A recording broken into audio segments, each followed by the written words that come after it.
All right, there we go. Okay, I'm going to start my own timer.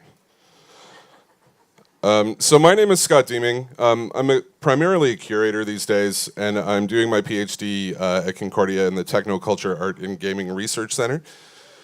And my interest is in this intersection between video games and contemporary new media art practice. And my favorite way that they intersect is through the mod.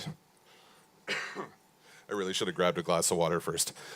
Which is to say the practice of modding, which is to say the modification of video games. So in the 90s, two PC games, Wolfenstein 3D and Doom specifically, saw the rise of modding for a very specific reason. And that reason was the fact that previous games generally hid the assets of a game so that people couldn't noodle around in them. But John Carmack and John Romero specifically left these file structures open so that people could go in and actually modify all of the assets for a game simply by just finding them and sort of altering them that way. Wow, this is the fastest history lecture ever. I'm actually ahead. I'm going to slow down. So this is 92 and 93. What happens with modding very early on is you get this sort of split into two different sort of practices. One is fan modding and one is art modding. So fan modding we can think of generally as this idea of fans appropriating the medium, maybe putting Mega Man in Doom or Mario in Doom, or mixing up all these different IPs into their own, and making their own games out of them. Art modding does something a little bit different.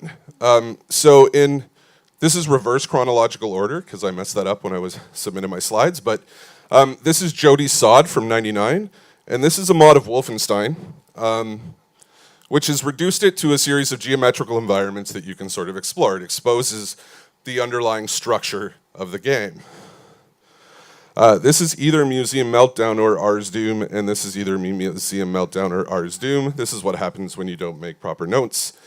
And both of these games, this is 90 mods, this is like 90... I have notes, I can just look at it. So, Museum Meltdown was made between 97 and 2008 by Pal Torsen. And essentially he turned famous art museums into multiplayer maps where you could actually destroy the environment and the art. And Ars Doom was basically the same thing, except you could walk up to a specific piece of art and choose whether or not to destroy it, or to stab it, or to bleed on it.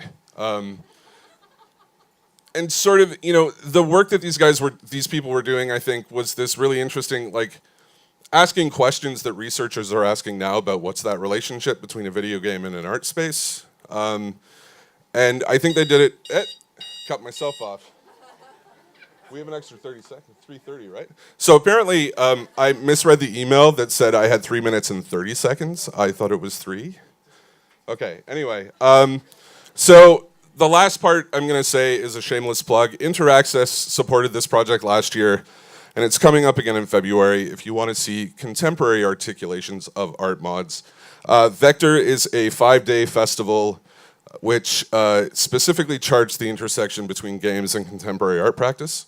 InterAccess is hosting an exhibition, as well as OCAD, Video, FAG, and a whole bunch of other spaces all over town. So I'll leave it there with a shameless plug. Thanks.